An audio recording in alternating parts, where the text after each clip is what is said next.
Hi everyone, hope you're doing well. I just wanted to let you know that you can listen to the show on Amazon Music and that this podcast has recently been chosen to be featured podcast over on the educational page on Amazon Music. So please check it out, be well, and talk to you soon.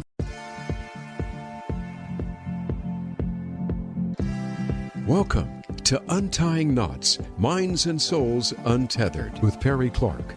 This program looks at mental health from unique perspectives and shows you how to manage your life by finding the knots that help you and stay away from the ones that could be a disadvantage.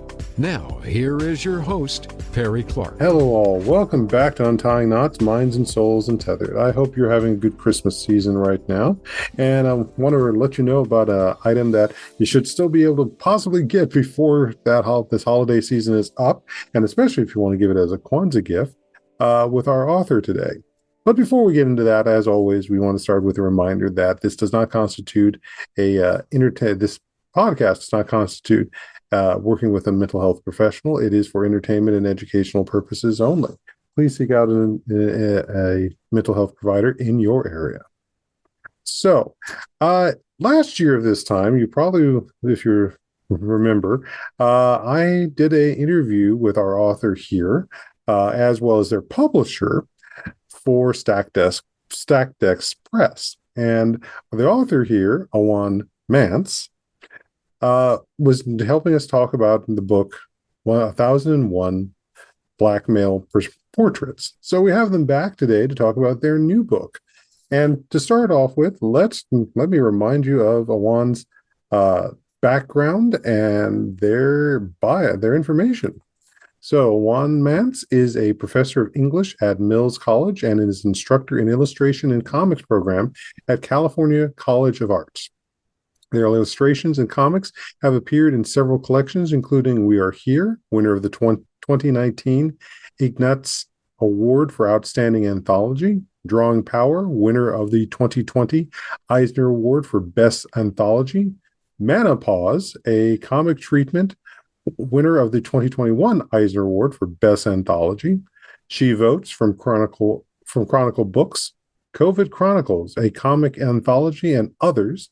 Ajuan is the author and illustrator of the already published While Living Black Portraits of Everyday Resistance, and also the 1001 Black Male Portraits of Masculinity at the Intersection, from Stacked Decks Press. And today we're here to talk about their newest piece called What Brothers Do All Day. So Juan, welcome back to Untying Knots. Thanks. Great to be back. Thanks for having me. When I saw you at the Afro Comic Con and you were talking about this new book, it's like, oh, yep, we need to talk about that one. Well, I'm glad. It was great to run into you again. And yesterday was the another day of, trying to get the word out and in this holiday season. And so I'm glad to be able to speak to you today, because I'm really trying to just let as many people know as possible that this book is in the world and that they might want to have a copy. Exactly. And even if you can't get it immediately for Christmas, there is Kwanzaa for those of us that practice it. So here's another gift, especially around the community aspects of Kwanzaa as well. Yeah. So how did this book come into being? This book started in 2013. I believe it was around 2013. I was working on my series of drawings, 1001 Black Men, and I decided to do probably about 10 drawings in the middle of the series. I think I was about on drawing 620. And I thought, I want to make these into a book, and I want it to be in dialogue with Richard Scarry's classic children's book, What Do People Do All Day? And I loved his books when I was a kid. They were just so immersive. And What Do People Do All Day was a book that just kind of addressed that kids really wanted to know, what do grown-ups do when they leave the house? What do they, what are their errands? What do they do? And I thought, people have the same questions about Black people. There's a level of, particularly, I think, for African American men, with whom society is really obsessed, this fascination with what Black men do, and what are they doing? What do they think about me? It's a really interesting kind of Mm-hmm. weird objectification in some ways, which is another big part of it that the zine does not address. But I made my own little zine and I sold it at the San Francisco Zine Fest. Mm-hmm. And I was surprised when two children's librarians approached me later. And these were people I knew through the zine world and said, we want to have lunch with you and talk to you about why this needs to be a children's book. Mm-hmm. Um, and I talked to them, and we had a great conversation. And after that, I thought about it, but I got caught up in the other aspects of my Mm-hmm. life.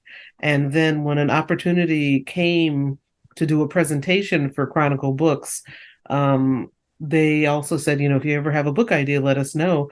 And I thought of those librarians, and I said, I think I Mm-hmm. do have a book idea. And I Mm-hmm. sent them the zine, and they said that sounds like it could be a children's book. So that's how it was born. Definitely. And we also have some of the reviews of that book as well. So let me just bring that up here and we can talk a little about those. So let's see here. I've been fortunate to be able to get the book reviewed, and it was reviewed even prior to release. Those came out, so I was really pleased by that. Right. So this one is in the Kirkus Review, What Brothers Do All Day. So I'll just read an excerpt from this. Let's see here. Black men living their lives every day, drawing on language patterns and speech traditions commonly used within the African American community.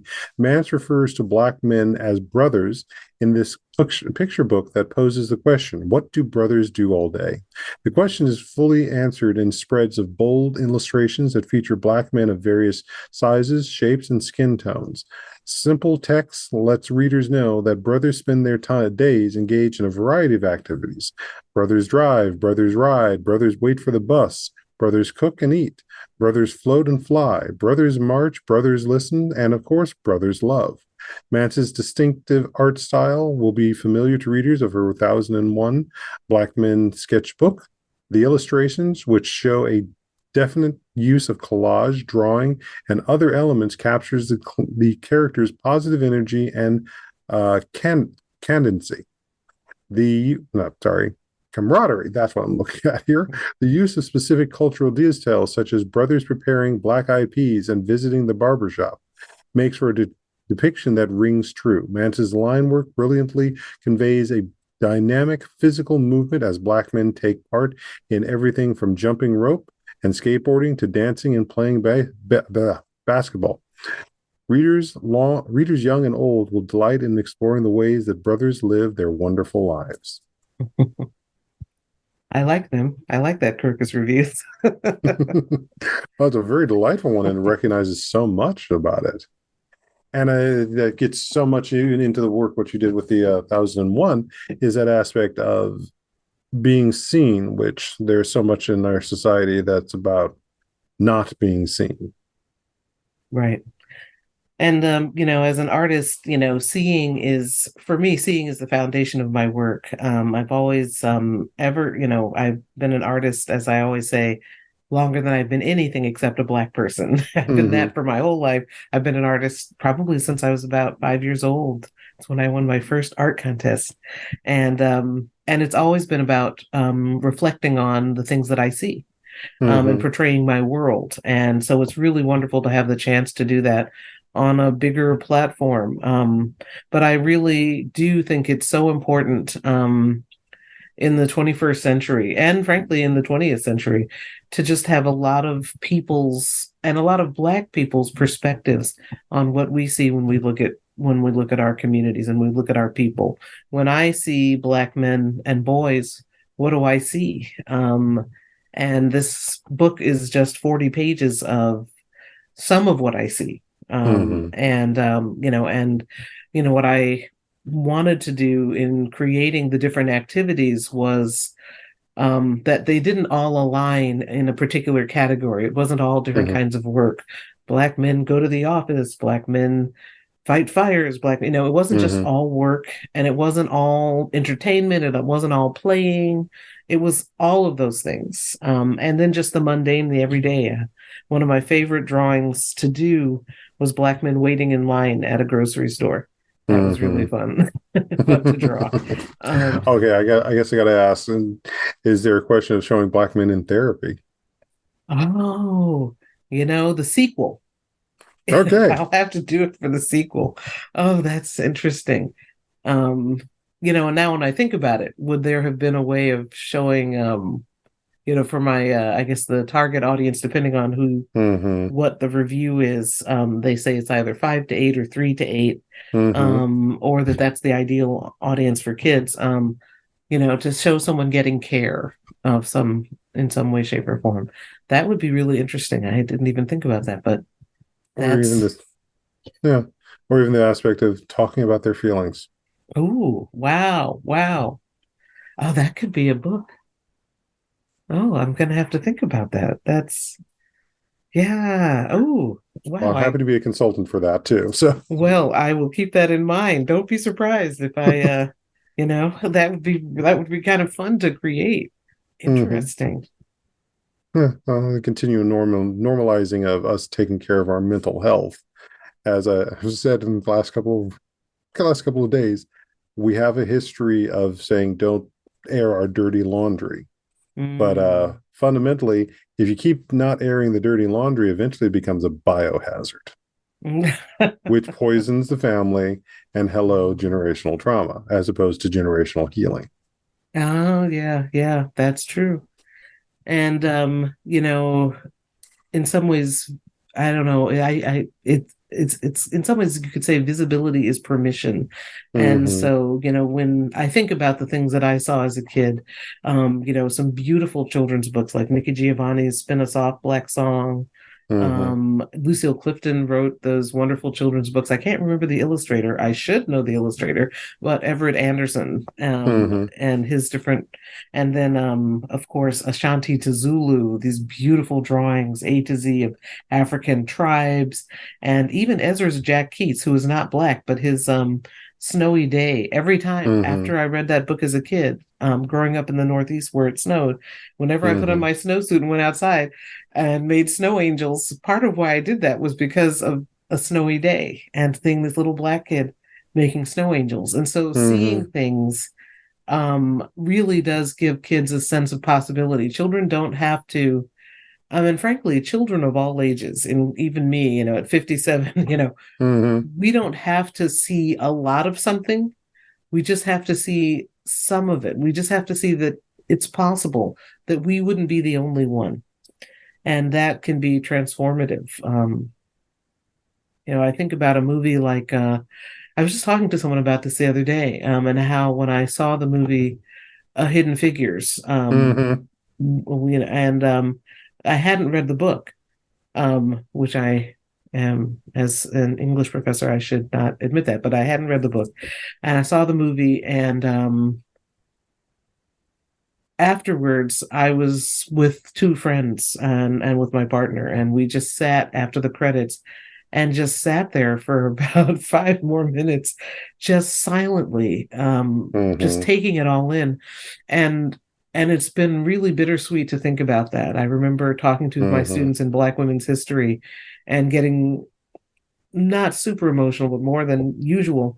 And because as I was talking to them about why Black women's history is important, I realized that if I had known about those women, I would have felt more of a sense of ownership over my own training in the sciences and Mm-hmm. mathematics. And I was pretty good in those things, but I would have owned it in a different way if I had Mm-hmm. just known. And so I really hope that when I create books, that it gives people a sense of seeing is believing and knowing that these things are possible, that this is what it looks like when a black man is in outer space. This is what it looks like Mm-hmm. when a black man is hanging out, playing video games with his friend. This is what it looks like when he's building buildings. um yeah. Mm-hmm. Beautiful. And as you're saying that, I also think about, I just saw The Marvels last night, which I love the movie. Ah. Uh, Can't wait to and see it. and there's so many other things we can talk about on related to that, but I do say it's just very much seeing it, despite what the reviews are saying, because I know there's one scene in there, and not a giving a spoiler. There's a point where you got to see the characters developing their teamwork and having fun developing the teamwork, Oh, I'm so there. which is again a very counter narrative to the idea of what it means to develop teamwork, how it's developed, and so forth. And it's a beautiful piece. But that brings us equally back to the standpoint of what does it show for not just, again, brothers outliving, but being in connection with themselves, their community, their families. And and I will pull out of my African American literary historian hat. A crucial part of creating that, there was, of course, that concerted effort after slavery ended to demonize Mm-hmm. Black people, Mm-hmm. and maintain segregation by telling people Black people, and by Black people, Black men, no one was really talking about or interested in Black women and children, but that Black men are dangerous. And one of the key, the propaganda novels and other pieces of literature that reinforce that always showed Black men as somehow isolated from community. Mm-hmm. And so, one of the things that's always important for me is to show, and particularly in this book, to show Black men in the context of community. Mm-hmm. And it's not that, there are every picture, there's a Black man in the kitchen cooking food and he's alone. But then there are Black men together. One of my favorite drawings to make was of an African American man jumping double dutch, and surrounded in a circle by community members. And they're on a block in a Mm-hmm. looks like a kind of a suburban neighborhood. Kids of all ages, old man, young women, teens, all surrounding him as he's jumping double dutch. Black men in community. And it's not a stretch for me. I don't think, let's see, how can I depict a Black man in community? Because that's how I've always experienced Black men. Mm-hmm. At my family reunion, hanging out with my friends in college, hanging out with my friends now, going to the art exhibit, our huge and really wonderful Black art community here in the Bay Area. Black men and Black manhood and masculinity to me is inextricably tied to community. Very true. And also in just the way you asked that question about can I depict it, it creates a certain idea of distance. It creates this sort of idea that, oh, I have to also define what community looks like to be able to answer this, as opposed to, like you just illustrated, community is always there. It's always existing. It's like it has to be some sort of foreign concept that has to be put into a box. Right. The community is there, but I guess it's the thing that's not visible to people outside of it. Mm-hmm. I think about the historic, the disposable nature of Black communities for municipalities. Mm-hmm. People are talking more and more now about how New York's Central Park used to be a Black people and also immigrants Mm-hmm. neighborhood of Seneca Village, and they decided that was a great place for a park and no more Seneca Village. Someone's doing a lot of research now about Black cemeteries in Florida that have been completely paved over, and there are Mm-hmm. archaeologists now kind of doing research on that, and even something like Tulsa, or Mm-hmm. even in even more devastating. Tulsa was decimated, Rosewood was destroyed. Mm-hmm. And so when there's no guarantee even that the places Black people experience as community are seen as such, Mm-hmm. are seen as a community. And yet, what I love about African Americans is that they persist in creating our communities and in loving ourselves in each other and the spaces we make. It's been the thing that sustained us over all this time and given us so much joy.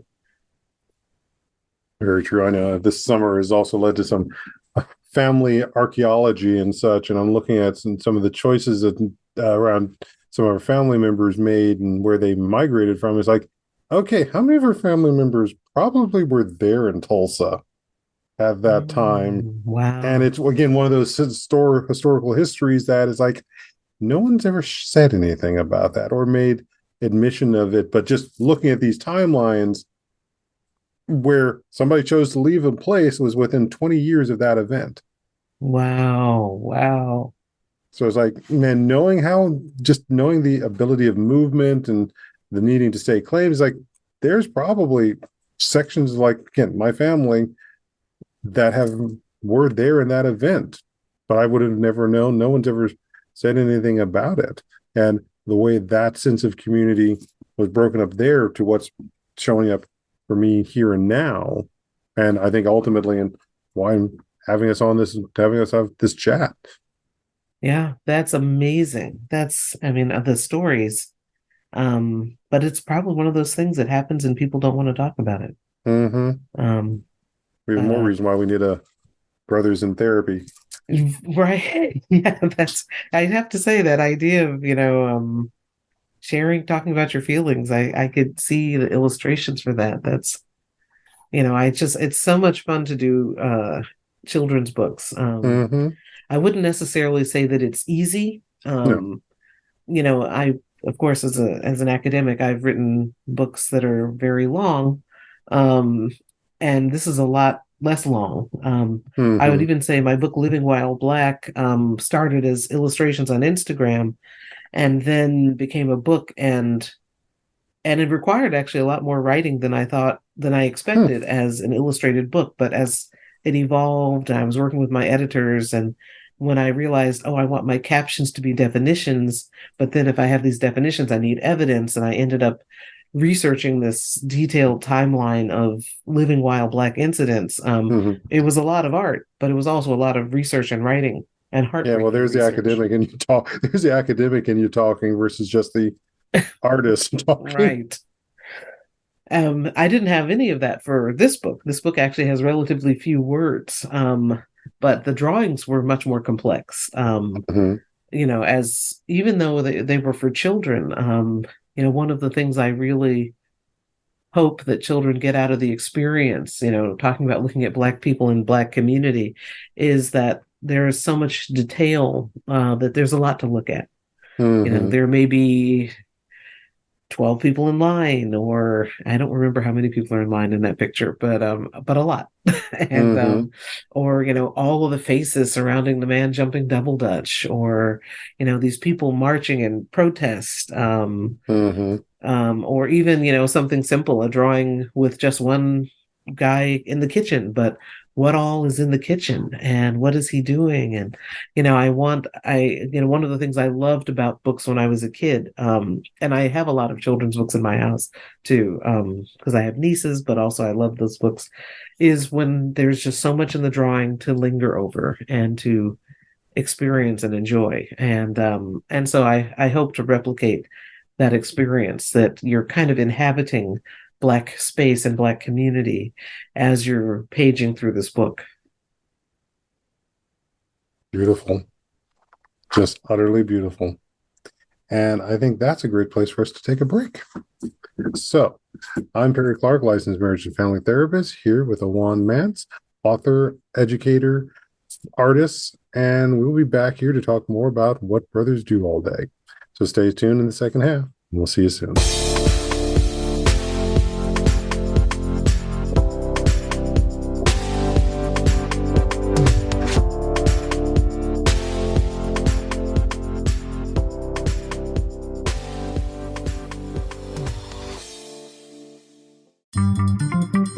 Voice America is on LinkedIn. Connect with us today.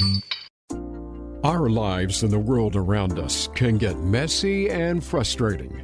Untangle and Grow Counseling's focus is to untangle that mess and make sense of it, so you have a good foundation to build and grow from. Visit us on the web at untangleandgrowcounseling.com. Perry Clark offers individual psychotherapy, couples and family therapy, and adolescence therapy from a variety of coping materials and resources. Visit untangleandgrowcounseling.com for more information. Live up to your fullest potential. This is the Voice America Empowerment Channel.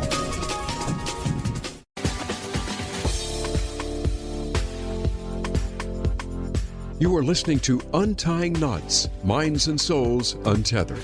If you have a question or comment about our podcast, send an email to pclark@untyingknotspodcast.com. That's pclark@untyingknotspodcast.com.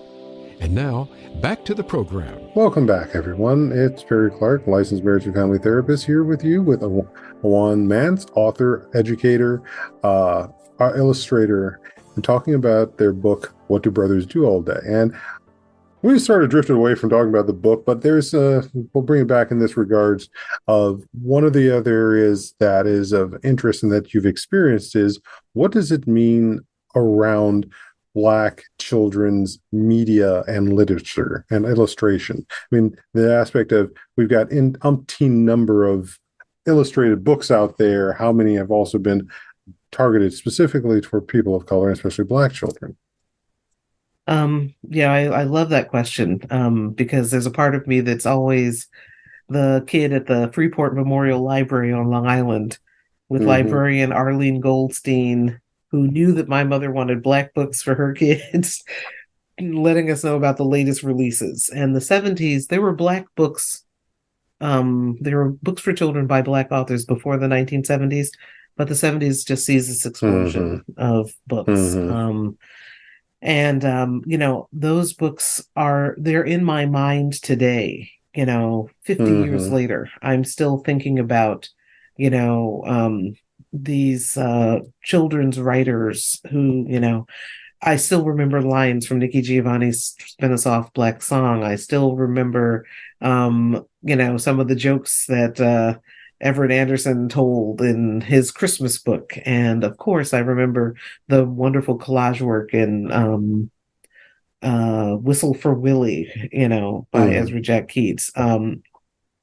This is a really amazing moment in some ways for Black children's media.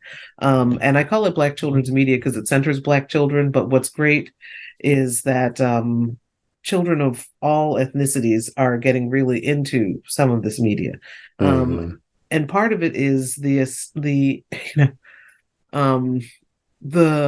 idea that, people who've gone before and done great work and won Caldecott medals and won Newbery medals for stories with Black kids, really kind of, I think, open publishers to greater interest in, that they will, in fact, break even or better if they put these stories out there.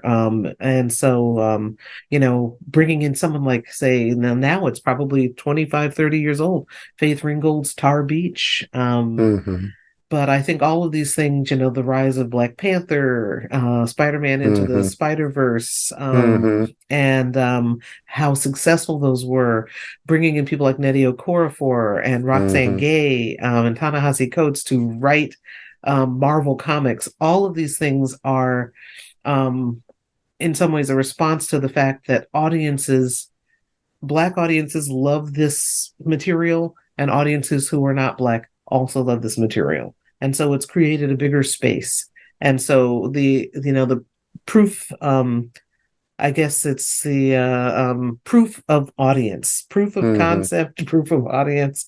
But the other thing is putting the, we all have the means of production in our own hands now. When I started making zines, I thought it was so cool that I could print in color and I could, do layout on my own, on my computer. The tools have gotten only so much better in the 10 or 15 years since I first started making my own books. And so people can produce their own really high quality books and put them out in the world. I mean, that's how What Do Brothers Do All Day became a book. I created a zine, and people saw it and said, I want to see this in a new form.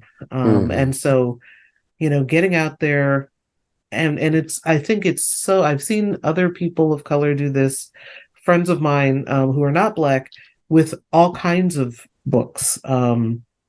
They get out there, they create their own book, they sell it, and they establish an audience. And then they're able to already make the case. I have an audience. This is, or yeah. Yeah, because I mean, I've said in other podcasts, Kickstarter and the crowdfunding places are a dangerous place for my wallet because anytime I've got the money for it, I've been making sure to crowdfund any of these projects that are Black centered or at least multicultural centered whenever I can, because as I've often said, when I grew up, none of these things existed. Yeah. And so using my funds to help see these things created is putting out in the world what I was missing when I was younger. Now, to that other end, though, I think that also leads to a question I know I've asked other creatives in the past is, what are your feelings about that idea of art as a career, as an expression of our community, of our beings?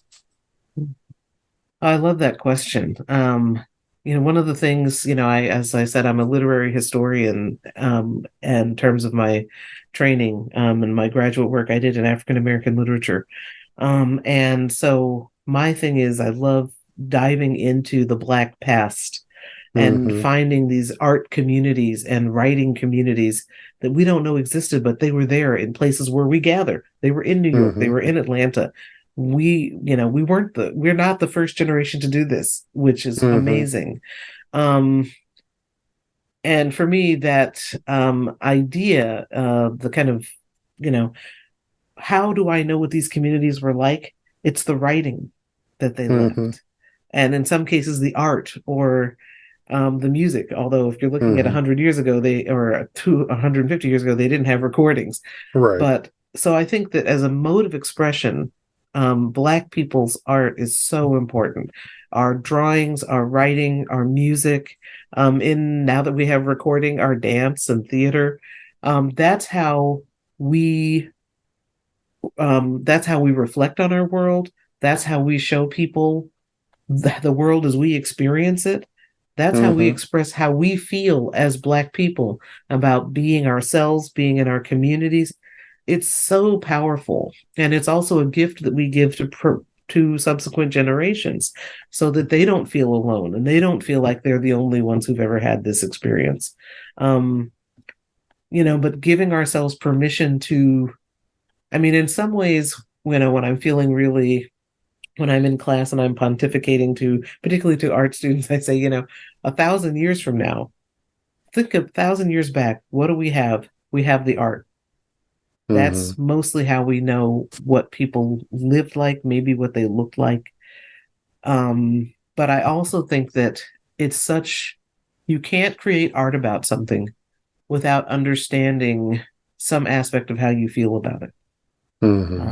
And I think for Black people to be able to tap into that, sometimes your art can be more articulate than you can and can express things that for which there are no words. But your art can fill in where where words might fail you.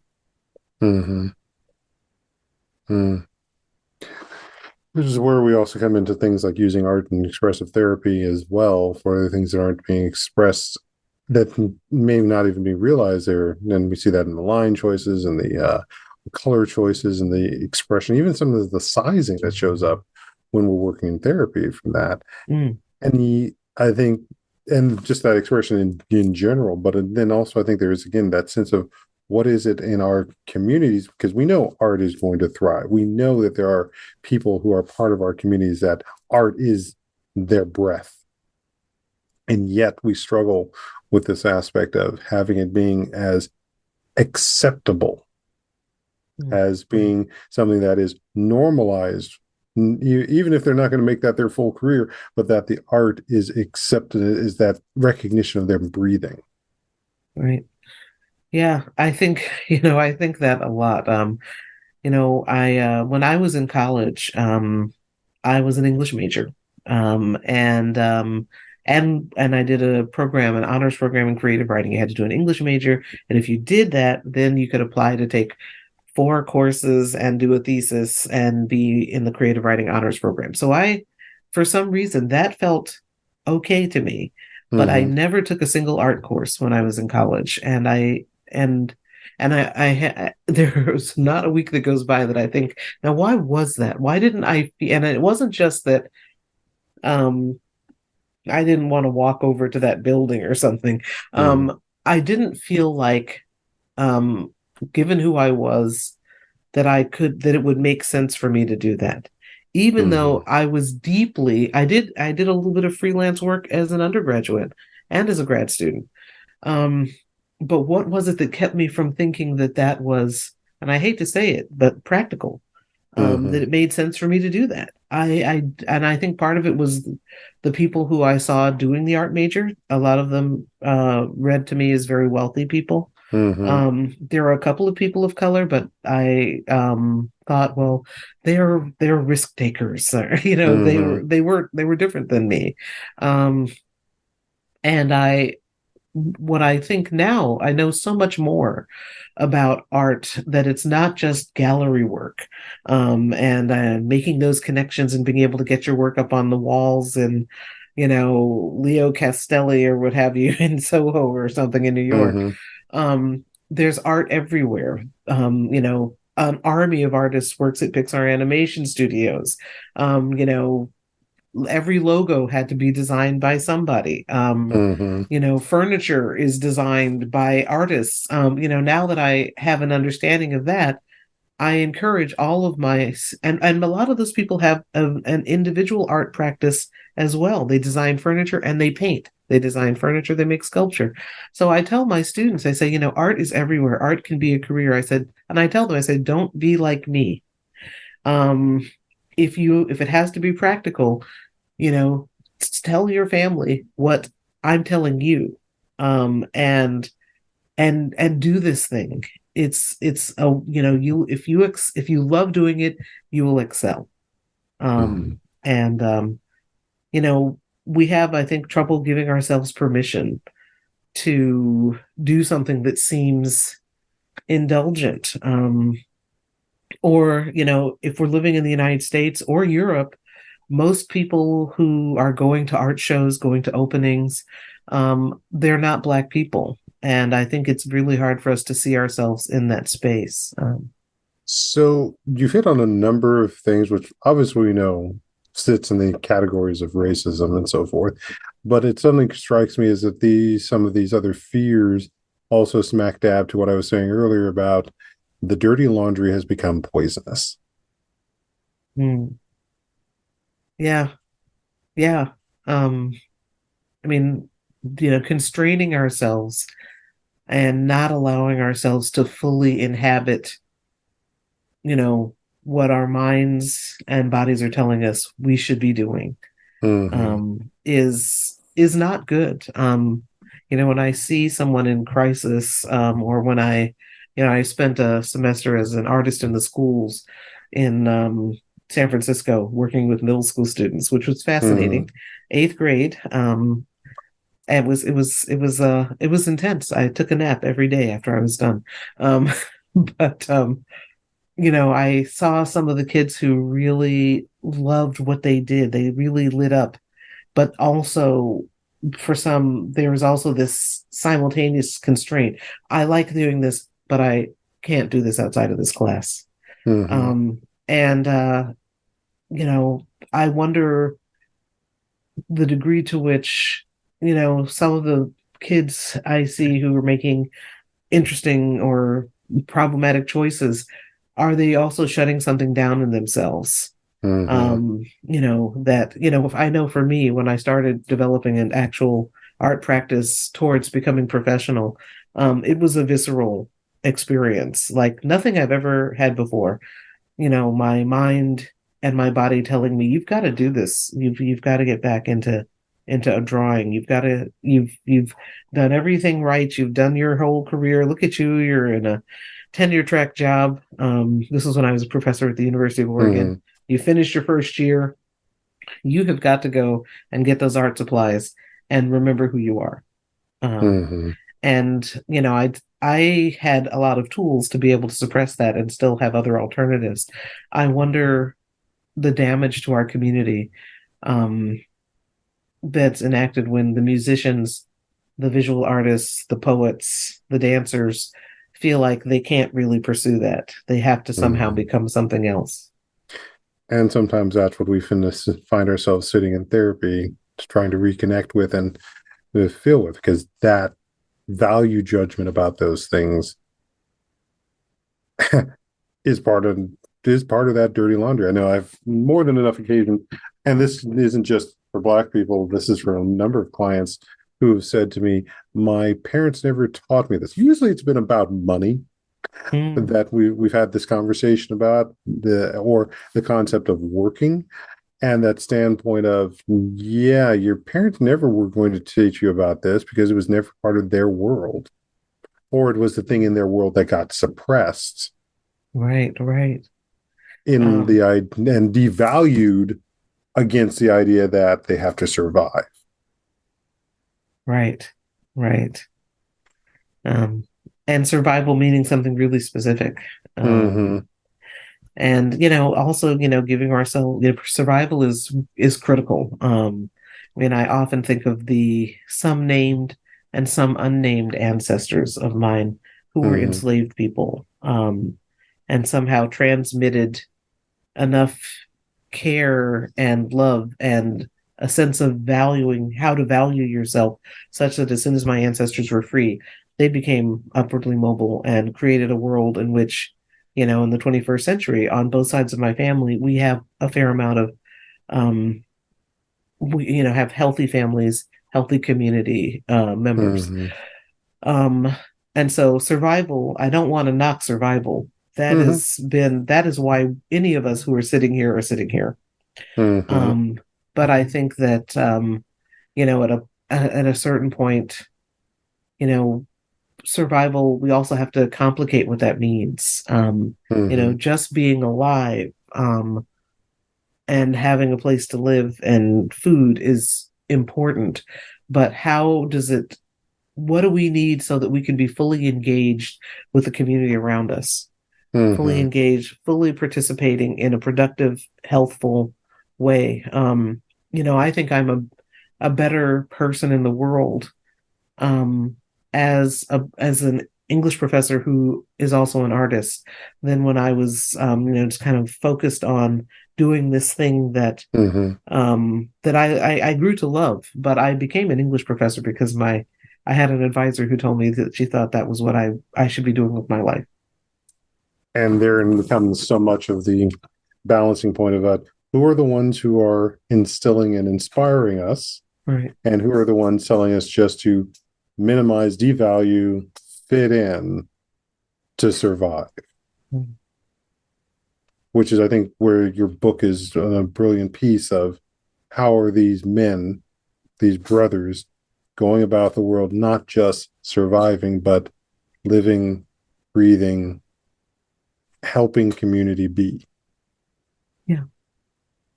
Well, I'm glad you see that. I think that and just seeing and showing, Mm-hmm. that's it was so much fun for me to see through the drawing process, and just kind of build up every character in the book.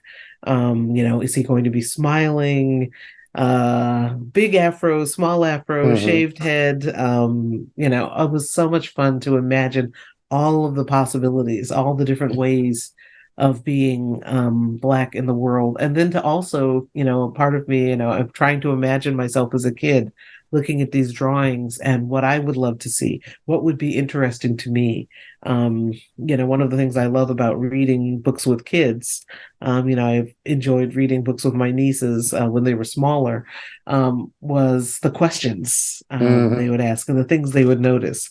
And so I wanted them to notice. I wanted to create books in which there'd be a lot to notice so that parents or caregivers or teachers who are reading with younger people could ask questions and give them lots to think about and point at and just experience. The hopefully every page would convey some level of richness. Mm-hmm. Well, I think that's in all of your work. Well, thank you. I appreciate that. Glad to say it. Because again, there's that aspect of what are we seeing? What have we not been able to see in our community that art does allow us to see? And when we're so many are caught up with the idea that they have to survive, because guess what? They haven't dealt with the biohazard in the closet. It's such an interesting thing. I just recently in one of my classes was teaching about the graffiti inspired artist Keith Haring, white man, incredibly successful, incredibly prolific in the roughly 10 years of his career, because he died very young. But we ended up talking a lot about graffiti and its role and the idea of this kind of rolling galleries that subways were in the 1970s and 80s. And so I do, when I talk about Black people and I talk about art and giving yourself permission, I also want to be really careful to note, or I want to be also very mindful of the ways in which we've always, even without formal training or feeling like we don't have access to that art school, or boy, those supplies are really expensive, have always made space to make art in some way, shape, or form. The beautiful murals that show up in honor of someone who has passed away. The subway trains that have the names of a Black person or an Afro-Latino person or a Latino person who doesn't identify as Black. Those were the kind of three groups that were really creating that 70s and 80s graffiti. I mean, those were folks who in some way who were willing to risk their lives to make art. And so there is a level on which there has been that imperative. The creativity and how Black people put on, create new looks with, create new sounds. I mean, that is art and that is creativity. And that's with very few resources. But there are so many other spaces in which our vision and our voices are needed and are starting to come in. The videos that people are making, I think about Gracie's, is it, there's this little Black girl named Gracie, and she was created by these African-American people, a couple, with these educational videos. It's Gracie's Corner, and she has these kind of hip-hoppy, kind of funky C's, and to teach us how to count, and it's amazing. And these people were able to make it because, once again, the means of production are in our hands. And so it's just the tip of the iceberg, what can be done. We've always, in some ways, been able to find ways to sneak creativity in when there's not a lot of space available. Often that's been in the form of music, dance, and fashion. But I want to see more in the children's media realm, for sure. Well, something. One of my chat groups I'm in, someone quoted. This was a game designer that he said, or I think, and I'm going to paraphrase, is that we write these games because we still want to capture that feeling of pretend we had when we were kids. Wow. Oh yeah. I mean, if you can tap into that, it's magical. And when I think of how much play is involved in creating art, one of the things it's one of the biggest. Well, I let me not tell a lie. Being more conscious about creating work for children, it has been really interesting. And then reading books, children's books, not just, I'm really enjoying this book, but reading it and thinking, okay, how is this tapping into this particular age group? But I will say one of the things that's been really fun for me is to create zines and comics. And, I'm just creating work that I think is for people like me, people my age, people with my interests. And then to realize what started happening over the years is I realized that a lot of what I was making, people were using it with children. And so it's funny. My sensibility apparently is one of probably elementary through middle school, the art that I'm creating for myself really seems to hit a particularly young age group. So I don't know if that means I have arrested development or. So, and so as a therapist, I'm going to point out that standpoint that we've really got a misuse of that idea. Oh. And the most fundamental thing I would say is that everybody on this freaking planet has an inner child. It doesn't go away. It's part of the foundation we're all built off of. Now, yeah, some people don't immediately remember their childhood, but it's in there. And it might show up in that aspect of you pick that very loud colored scarf, or those dangly earrings, or that playful doodle you're making while you're sitting in that really boring meeting. That inner child is always there. And we don't have to devalue the idea that inner child's there.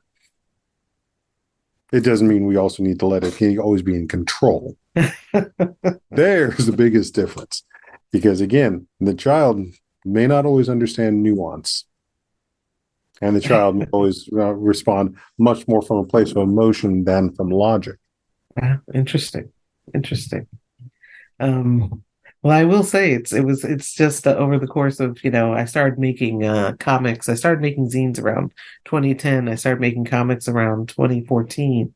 And, over the course of participating in Bay Area zine culture and some other places too, Brooklyn and LA, and just getting a sense of how once, you create a piece of work and put it in the world, takes on a life of its own. And I kind of love that some of the comics, particularly the autobiographical comics I created, and some of the 1,001 Black Men collections I made before the actual book, ended up in classrooms for, 8th graders, 5th graders, high schools. I just thought the work found its audience without me really having to push it in a particular direction. So let us trust in that little artist within them. That's I guess my inner artist is about, I don't know, 14.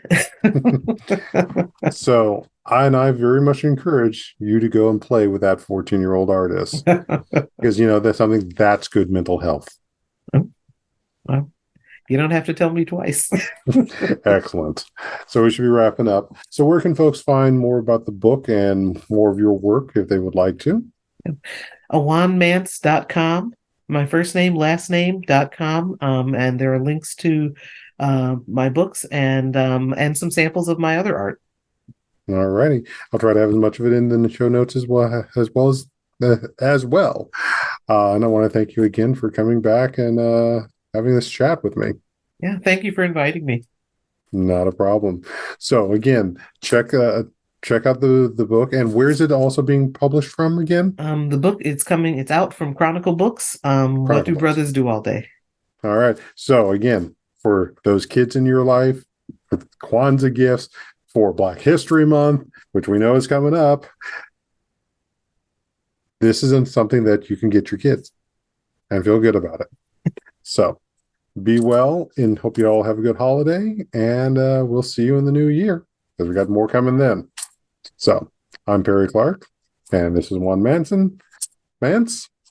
Jeez, I said it would slip in there somewhere. Ajuan Mance, and we'll talk to you later. Be well.